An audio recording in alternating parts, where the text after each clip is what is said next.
Hey guys, what's up? It's your boy Sasagajio. We're back at it again with another video. Do not mind me, I'm just drinking water. Alright, so guys, I am making this video because a lot of stuff has been happening. Recently we got some more FF7 Rebirth news, which is very exciting. I haven't watched any of the promotional stuff, so I'll probably talk about it later. But this video is gonna be a little bit of a channel update, a MK1 review, and a First Descendants review. So without further ado, let's get with the channel update. One, I just want to say thank you to everyone. 32 subscribers. Um, I'm very grateful to that. And also, I'm just glad that people watch my videos. I'm just really happy about that. I'm glad that people enjoy it. I just recently got done doing my MK1 playthrough, which was I'll do a review. Like I'll talk about it later right now, but it was alright for the most part, but I'll get to a little bit later. But another update, I will be doing a whole bunch of games that will be coming up. As you guys don't know, Spider-Man 2, or you guys do know, Spider-Man 2 will be coming out October 20th. I will be doing a Road to Spider-Man, playing Spider-Man 1 from the PS4, and playing Miles Morales. I'll be playing both those, but I'll be playing Spider-Man Remastered because I transferred all my stuff to my PS5. And after that, I'll be transitioning to possibly Tekken 8. I'll get that game, and if you guys didn't know, I also did a story series on that for Tekken 7. Please go watch it if you want. That was like way back in the day when I started like streaming and stuff. So hopefully you guys will enjoy that. Another update is Grand Blue Relink. I will be doing a series on that, and along with Suicide Squad, and yeah, that's excuse me, and FF7 Rebirth. Following with FF7 Rebirth, before I even play that game, I will be doing a Final Fantasy remake, Road to FF7 Rebirth. So yeah, I cannot wait to play those games. I can't wait to make these series for you guys. So I hope you guys enjoy. But that's kind of the update for that. And also another update. I kind of want to talk about kind of where I'm at in kind of with the channel and stuff like that. Mainly, I kind of want to talk about how I feel about, like, where the channel is going. Obviously, for a lot of people who don't know, this channel is just a hobby. It's not my career. I already have a career. I'm happy with it. So this is just a hobby.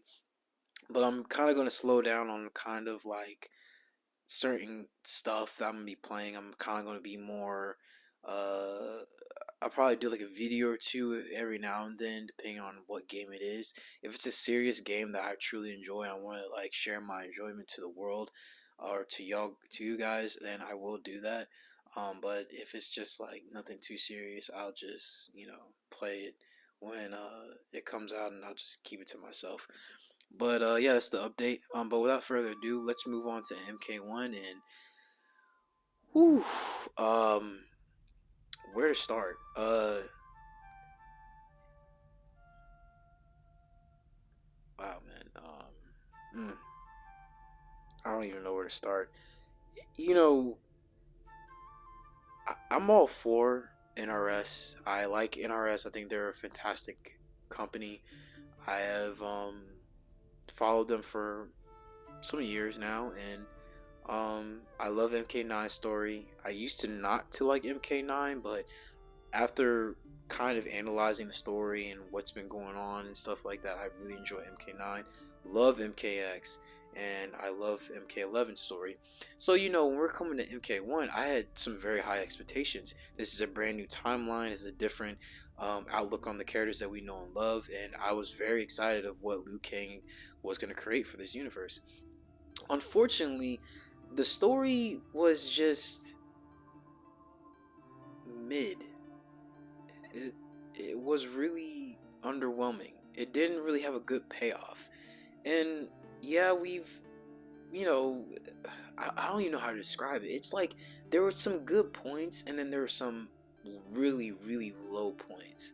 Um, for inference, the tournament didn't really feel that important. It felt like kind of like a side quest in a way. It's like, yeah, the tournament's there, but that's not really the main like meat and bones to the story. It's there, but it's just like because when you play the story, you go through. At first, you play as Kung Lao, which is really neat. And you get to learn his movesets, and get to learn like how his friendship with Raiden is, along with the fact that how the universe is. It's more peaceful. It's not as chaotic. Earthrealm's not really under attack, and to make things a little bit more like, I guess, more peaceful. The competition between Outworld and Earthrealm is not necessarily like a war field. It's more of like a respect. Um, Given the chance that Earthrealm has at this timeline has won multiple tournaments, they have held an undefeated record, and given the fact that they've held an undefeated record, you would think like, okay, well, since you guys have been undefeated, I think it's time, maybe this is gonna be stuff gets turned up, stuff starts kicking out, stuff starts going like left field. Nah, bro. In the tournament, Raiden, he beats every single person. Raiden is chosen to be champion. Before he even goes to Outworld, he beats Kenshi, he beats Johnny Cage, and he beats Kung Lao. Kung Lao is the only person he lost to in the fight. But in that time when he was getting chosen, when the champion was about to be chosen, he mopped the floor with Kung Lao. He was also given a gift. So in the past games, Raiden was the god of lightning. So he had the power of lightning, and he did crazy stuff with it.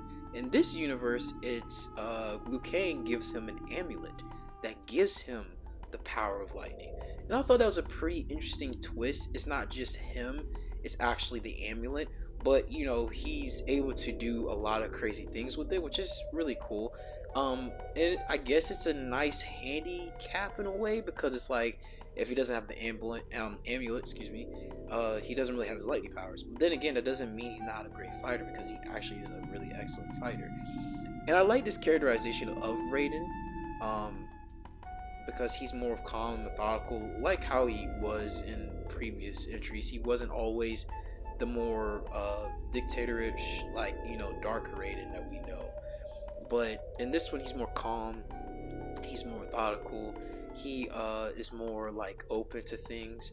But he's also very he takes time. He takes time to think. He pauses, because when Liu Kang texted him and said like, I need you guys to come with me, he told Kung Lao and Madame Bo, which is the lady that trained Kung Lao in Raiden, that I need to stay here. I can't pronounce the area that they were in. I think it's like Feng Jiao or something like that. I probably butchered that, but yeah, he wanted to stay there because he was content with life. He's a farmer boy. He was like picking up cabbages and stuff. Helping out like everyone in the village. He was really content with his life. Kung Lao, on the other hand, wanted some excitement, which is very common for Kung Lao. Kung Lao wants the fame, the fortune. He wants to be recognized because of his ancestors. His ancestors called the Great Kung Lao. So, he wants that sense of adventure. I will say though, I do like the characterization of this version of Kung Lao. He's not necessarily cocky. He still has his cockiness, but it comes off in a like more of a friendly banter type of way. It's not like a very like jerk. He's like, oh, this dude terrible, man. But no, it comes off as like he's doing it as a playful way, and especially when he's talking to Raiden, it's really fun. But yeah, when Raiden goes to Outworld, along with the other champions and stuff like that, he's the main champion. We're presented with Melina Katana.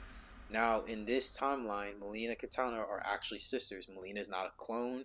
She is not some defect. She is a actual sister of Katana, which I thought was really well done. Only difference is, she still has her like teeth, thing going on. But in the difference between that, instead of it being a genetic defect, it actually is a disease. So the Tarkatans are not like born with it; they're actually infected by it. So the disease is called Tarkat, and it spreads. It's like a virus. It just spreads. It's just like depending on how long you've been there or been near Tarkat, you will soon get its effects, which it will make you aggressive. It will make you more violent, more close to bloodlust and stuff like that. So that's another thing that a lot of people in India are afraid of. So they've kind of blockade, and like anybody who has been affected with Tarkat are kicked out of India, and they're not allowed to return. The only difference is with Melina, the royal family is trying to hide it because Melina has Tarkat. Um, but it only occurs when she's in very high stressful situations. So if she's like fighting, or she's like her emotions are kind of affected in a way, she'll turn. Um, so Melina, Sindel, and even her Umgadi, I would say Umgadi guard Tanya, which is back in the game, which she's back in the game also. They've been trying to keep it a secret. The only kind of temporary cure, and you'll figure this out throughout the story, because by the way, this is a spoiler like review. I'm just showing out everything. If you haven't played the game, I'm sorry, but this is just a spoiler review. Also, I'm sorry I didn't mention that before, but when like the only kind of temporary cure for Tarkat for Melina is the bone marrow from Baraka. And for some odd reason, Baraka doesn't know why, and we don't know why. We don't know why Baraka's bone marrow is enough to kind of temporarily sustain the Tarkat disease from Melina. It's pretty effective because throughout the story, you kind of like see how she goes back and forth, and in some ways she loses control a couple of times, but later in the story she's able to like kind of control it, which is very impressive. Her will is very strong. She still has that kind of raspy voice when she turns into her, I'm gonna call it her vicious form, and when she's kind of in her normalized form, she talks very proper, like she literally talks like Katana. Sindel is still queen of India. She is queen, but she's not as the toxic, very power hungry, I'm all over Shao Kahn type of empress. She is very strong. She's very independent. And Shao is no longer Khan. He is General Shao. He is actually a commander of the Outworld Army.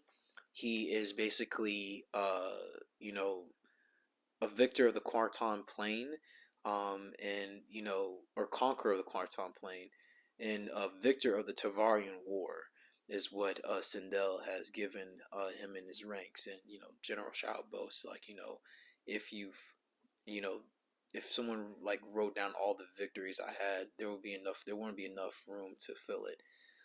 But as you know, Raiden and Shao, excuse me, I'm jumping all over the place because I'm trying to get most of the stuff out the way. But General Shao and Raiden, from the past they've had beef, but in this one, General Shao does not feel like a rival to Raiden, and you'll understand what I'm talking about. So when we get to the tournament, the first fight starts. He Brady says, like he said, like, I'm ready to fight, and it starts off like, you sound nervous. Raiden's his first time. He's never really been into like this type of fight before. So he fights Reiko, he fights Li Mei, and he fights Katana, and his last fight is General Shao, and then he fights Mataro, Shiva, and I think Kataro too. I can't remember, but bro, when I tell you, like Raiden just dominates, he didn't struggle at all. Like literally, he just mopped the floor with each Outworld and Indian fighter. He just said, "Nah, bro, you're not gonna have this." Like, bro had serious plot armor. Like it was crazy. It was crazy. I could never wrap my head around that. I'm like, bro, like no offense, but in past Mortal Kombat games, you know, we've had different champions. I was expecting, you know, Kung Lao to chime in. I was expecting Kenshi to come in. I was expecting Johnny Cage to come in. No, it was just you just play Raiden in this tournament, and he mops the floor with every single person he encounters. It's crazy. It's crazy. It's like ridiculous. On top of that, you know, we're gonna get to other people on cast. But that's kind of a negative I have. I don't really like that. I didn't like how a rating was beating everyone. You know what I'm saying? I didn't like that. One of the reasons I loved about Mortal Kombat is like it was like kind of neck and neck. You didn't know who was really gonna win, you know, until someone broke the rules, or you know, if Earthrealm won, Outworld would be salty. If Outworld won, then you know Earthrealm would be like in danger, so you have to prepare because it's like, bro, you know, basically what happens in in past games, if one realm wins, you know, X amount of times, they get to take over a realm. That's the rules that was back in the day in MK. You know, now that since that Liu King was a Titan of time, he kind of changed it up a little bit. Still similar but different. So as Raiden beats everyone, you know, I'm surprised everybody was okay with it. Sundo, people with Sundo and Denia, they talk about it all the time. When you play kind of the multiplayer or versus, or you just like play with your friends or King of the Hill, they like the interactions of like, you know, when Raiden talks to people from Indenia, like Lee May, Katana, or whoever, mostly Lee May. She says like, you know, your name still rallies upon or still on people's lips in Sudo, and he's like, oh, that's crazy. I didn't know. I'm impressed. I made such an impression, and it's just like, bro, like, how the heck you bulldoze every single person? Like, I know Raiden's OP, but bro, like, that's wild. But I mean, I didn't know how I felt about that. That was to me. I kind of didn't like that. I kind of wanted more of a little bit more intense when it came to the tournament, and that's not what I got. But moving on, we move on to kind of like other characters. Shang Tsung and Quan Chi. As you know, they are kind of what Liu Kang said. They gave them meaning as lives. They're not really doing much. It wasn't until a figure that we all know named Kronika at the time, I'm putting in high quotation marks, Kronika, came by and basically gave Quan Chi and Shang Tsung the power of magic. And in return, they gave she asked for them for the Dragon Army. So, you know, as this states, Shang Tsung figures out he can do magic. The he actually gets the Empress good side because of the fact that he was the only one that was able to figure out a temporary cure for Melina's Tarkat disease. So that's kind of the reason why, like, you know, how he snaked his way in there, kind of using people's, like, you know, fears, weaknesses against them, using you know, this Quan Chi basically being a kind of a prophesized sorcerer, basically telling you know, making up lies that Liu Kang is out there to take over Outworld. He's trying to set up everything. So as as has been stated, Geras, who is basically a different form, he's been reformed. He's not all about Kronika. He kind of has his own will. Um, he figured out that there is an entity that's basically, you know, rallying up forces, um, basically empowers Shang Tsung and Quan Chi, and Liu Kang's not feeling it. So what does he do? He goes out as a task force of comprising of Johnny Cage, Kenshi, and Kung Lao. As they kind of infiltrate a Tarkat hut, that's where they kind of run into Baraka. And Baraka is not the vicious killer who always wanted to eat and everything. He actually was a family man. He had a family until the Tarkat took over and killed his family, but it did not kill him. Surprisingly, he's the only one that's been able to have somewhat of better function than the rest of his people that are affected with Tarkat, which is actually very surprising. I think that's kind of the reason why Shang Tsung needs his bone barrel, because for some odd reason, his Tarkat is not really like destroying him like rapidly. It's destroying him, but it's very slowly, as Baraka said.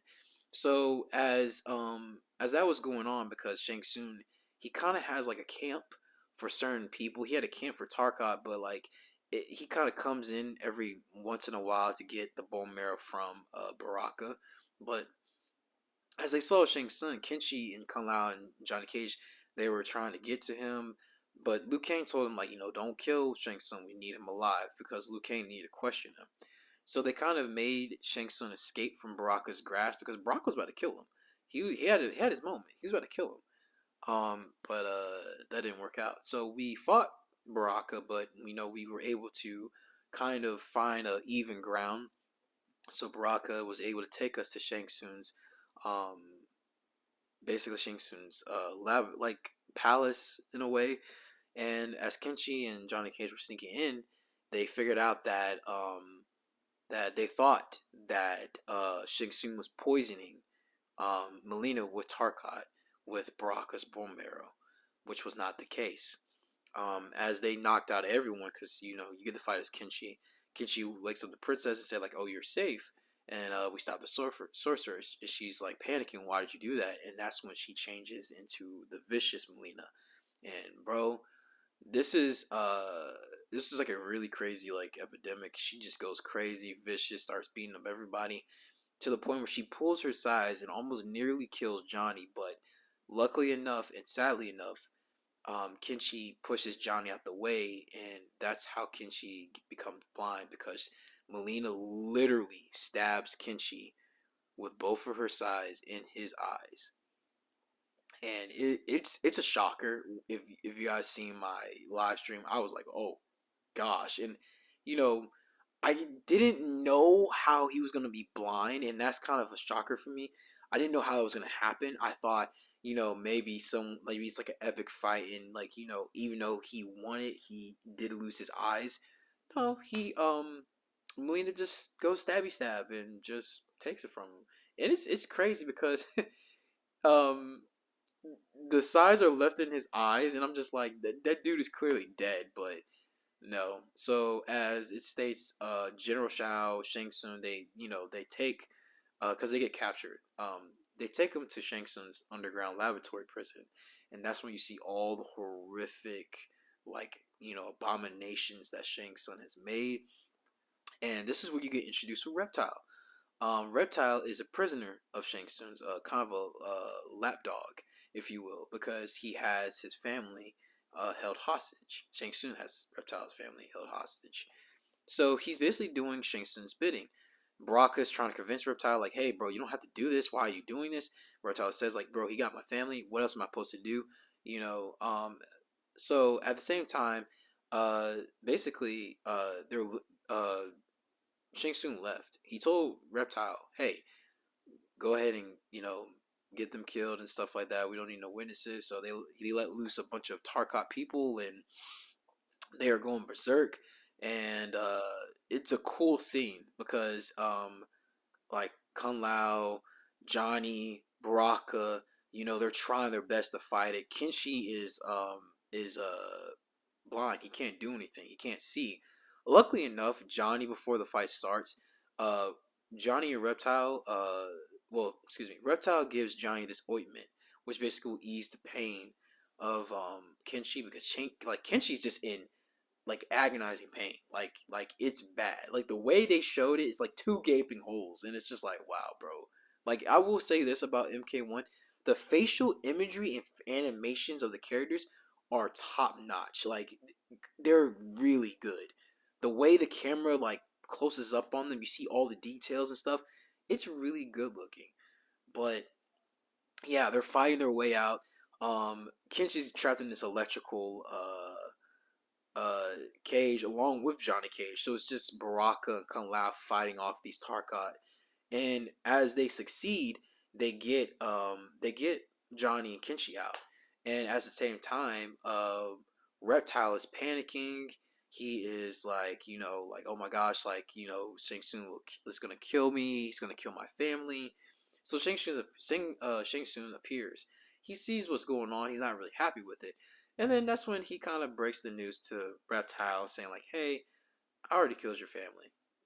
And he's like, "Bro, what?" And he's like, "Yeah, I already killed them." So Reptile's like angry, he's vicious, and the only reason Shang Tsung kept uh Reptile was because of, his ability to morph to human into reptile.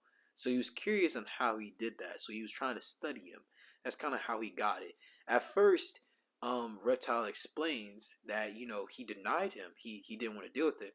It wasn't until when Shang Tsung said like, "Okay, you denied me. I'm gonna take your family hostage." So that's when kind of everything went crazy for Reptile. But as they escape, they meet up with Ashra. Ashra is a demon who is trying to purge all evil within inside of her by killing other evil demons and stuff like that. She meets up with them. They have a little tussle because of a misunderstanding, but she's very polite, very elegant. Um, just throwing it out there. Reptile and Ashra are a thing. You kind of learn that through the lore and stuff, and kind of the character interactions. So that's kind of cool in a way. Um, but yeah, they hit it off, and they're basically trying to get back to the portal to Earthrealm, because they're the only Earthrealmers there. So they invite Ashra and stuff, but they need a diversion because through to the gate they have to get through the city in Sindo. So they were like, okay, we need a distraction. Reptile does his thing. He distracts people. He also is like trying to convince Melina and like um I think Tanya, excuse me, that like something's going on. There's something wrong with Shang Tsung. The sorcerer is not who he says he is. Basically he's trying to spill the beans, saying like, "Hey, bro, like this guy's not good." General Shao tries to shut him up. General Reiko, even Reiko tries to shut him up. Reiko's in this, and he's kind of a he's a It's like he idolizes Shao, and his only reason is because Shao raised him to be the perfect warrior. So basically, he has like a father and son type of relationship with Shao, which is pretty unique. But yeah, he beats all these guys, and they escape. They get to Earthrealm, and that's when Kenshi, basically no, not Kenshi, Johnny spills the beans on about Quan Chi and Shang Tsung, and you get the reference of like, oh, another Deadly Alliance, which was a old game back in I think, I don't know what year it came out of. I can't remember, but it wasn't too old, but it's up there in years. But yeah, he said another Deadly Alliance, and this kind of kicks everything kind of overdrive. You get introduced to the Lin Kuei. Now, beforehand, you get introduced to Lin Kuei like in the beginning of the story because as Kung Lao and Raiden were being tested, the Lin Kuei were the ones that actually fought them to see if they were ready. So Kuai Liang is Scorpion, Bi-Han is back as Sub-Zero, and then we have Tomas as Smoke. I can't be any more happier to see Smoke back. I think that was a really hype moment for a lot of fans. I'm very happy that he's back. But as Kuai as Scorpion, I'm not really sure how I feel about that. I kind of feel like it should have been Hanzo, but I get why it's Kuai Liang because of the rift that kind of happens because of what Bi-Han, darkness is going through. And I kind of want to talk a little bit about Bi-Han a little bit. Bi-Han doesn't have really a great character like arc. It's like he's always just aggressive and evil. He has like no like he doesn't have like a he's not really a complex character. He's just a character that's just like, oh, I killed my father. I told you it was an accident, but I didn't save him. I've always been evil. Like, like he has that DMX dog in him. Like, I'm like, bro, chill. Like, and I know in past Bi-Han, in the past, Bi-Han has been aggressive before, but he kind of has a conscience. It's not always attack. And yes, it's been stated that Bi-Han does have darkness inside of him. Even Quan Chi called it, even Raiden called it. But I would have loved if we had more of a, not necessarily like a kind of a dictator Bi-Han, but more of like he just wants what's best for the clan. It's not like he's being really evil about it. It's just like at the same time, it's like um he's trying to deal the cards he's been dealt with, and that's kind of the issue I have with this story. This story kind of doesn't have any real twists. It's like some of the stuff is just obvious, and I get it. I know it's a reboot. They still have the same characters, but it's like I would have loved a little bit more, a twist here or there, something very iconic, something I can remember. Because no offense, like I said, the story is very underwhelming. Now I'm not gonna hold you too long. I'm probably gonna skip through a lot of stuff, but Melina, you get to play. She's actually really fun to play in the story mode. They got Ermac in there, which when you kind of beat up Ermac in Melina's chapter, you kind of like he becomes Jared. Green Knights with Sindel. Sindel, she dies because the big bad is not Kronika, it's Titan Shang Tsung. So they kind of connect Aftermath DLC with this story, which kind of was like, okay, that's a big reveal. And I was like, okay, that's pretty cool. But when you get to the end of it all, the payoff is underwhelming. So like you get this big end game situation, like Liu Kang, he basically commits in being a Titan again, but the only problem is he won't be Earthrealm's protector, so he's kind of relying on the next generation. So yeah, you get this big, huge battle with Titans and different versions of people, and you would think like, okay, Liu Kang got his Titan army, Shang Tsung got his Titan army, but Shang Tsung also has his own fighters, not really Titan level, and I would have loved for Liu Kang to bring the other cast members like Johnny, uh, Raiden, Kung Lao, Kenshi, Scorpion, Smoke, even redeemed Sub Zero at one point. But Beyond doesn't even get redeemed in the story. He's on the run, or he's trying to basically overrun Earthrealm. And the fight between him and Kuai Liang, even though I felt like it was just so cliche, in some aspects it was entertaining. It was Kuai Liang on the run. He realized that Beyond betrayed them, and he's trying to tell Tomas. Tomas has an undying loyalty to Kuai Liang because Kuai Liang treats him with respect rather than Beyond, who treats Tomas as an outsider. Which is, in truth, yes, Tomas is an outsider, but he's not like like their father, raised him. So that's another thing. But that ending story with the whole like big battle like Armageddon, which was I like the reference, and there's a lot of references to older Mortal Kombat games, but it's just the payoff wasn't good. And if you want to ask who I chose for the final battle, I chose Sub Zero because I was very comfortable with his combos. I was used to it because I played him in the closed beta, and that's just something I was just used to. But when you fought Shang Tsung and Quan Chi, well, first you literally climb up these obnoxious big stairs. You fight different versions. You had like Stung Lao, which was Scorpion Lao.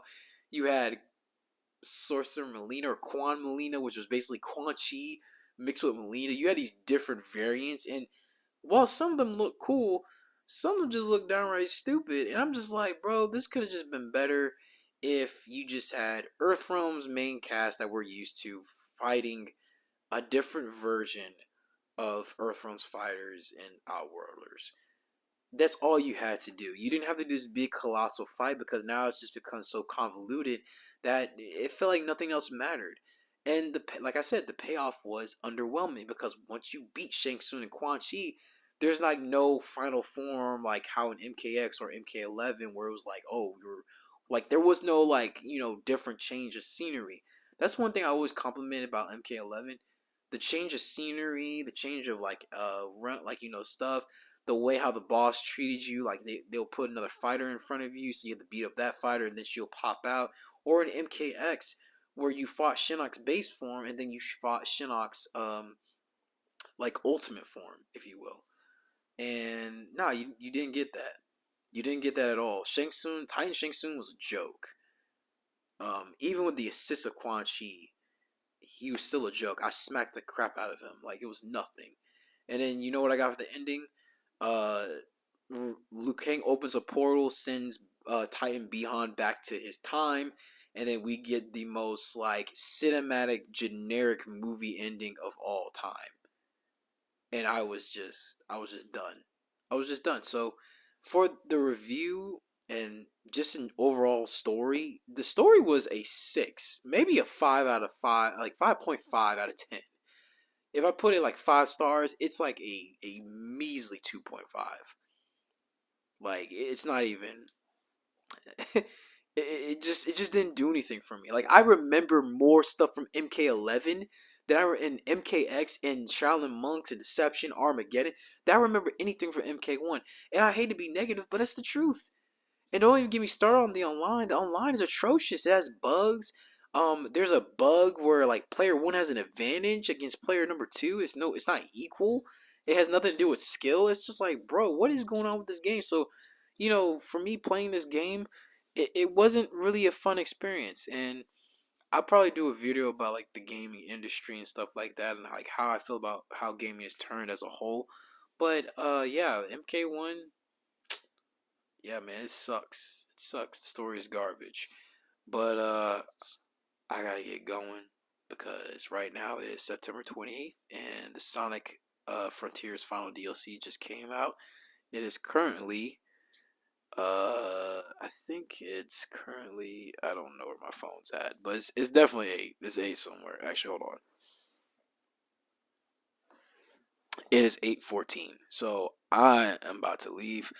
I hope you guys enjoy this video. I will see y'all later. Peace.